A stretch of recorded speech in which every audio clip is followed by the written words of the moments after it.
أعوذ بالله من الشيطان الرجيم. بسم الله الرحمن الرحيم.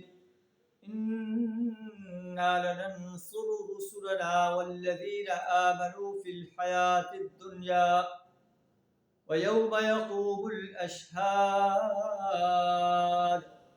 يوم لا ينفع الظالمين معذرتهم وَلَهُمُ اللَّعْنَةُ وَلَهُمْ سُوءُ الدَّارِ.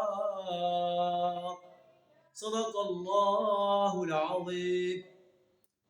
اللہ ارشاد فرما رہا ہے، ہم اپنے رسولوں کی مدد کرتے رہے ہیں اور ان کے ساتھ جو اہل ایمان کی ان کی بھی مدد کرتے رہے ہیں دنیا کے اندر بھی. وَيَوْمَ يَقُومُ الْأَشْهَادُ، اور جب گواہ کھڑے ہوں گے قیامت کے دن اس روز بھی ہم مدد کریں گے.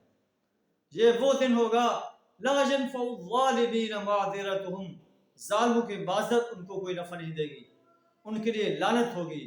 وَلَهُمْ سُوءُ الدَّارِ، اور ان کے لیے بدترین ٹھکانہ. ہم نے موسیٰ علیہ السلام کی رہنمائی کی. وَأَوْرَثْنَا بَنِي إِسْرَائِيلَ الْكِتَابَ، بنی اسرائیل کو اس کتاب کا وارث بنا دیا.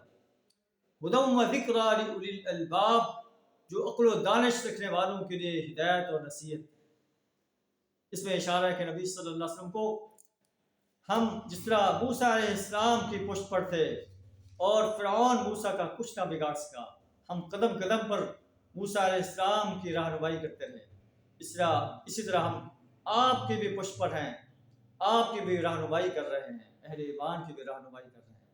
یہ قریش مکہ آپ کا کچھ نہیں بگاڑ سکتے، آپ کا بال بگا نہیں کر سکتے. پھر انسانیت نے دیکھا کہ فتح مکہ کے موقع پر نبی صلی اللہ علیہ وسلم اور اہل ایمان ایک فاتح کی حیثیت سے مکہ مکرمہ میں داخل ہوئے اور قریش مکہ کو آپ کا مقابلہ کرنے کی جرت نہ ہو سکی، الٹا آپ سے معافی کی درخواست کر رہے ہیں.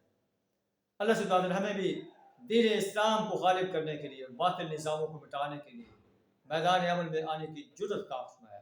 وآخر دعوانا الحمد للہ رب العالمین.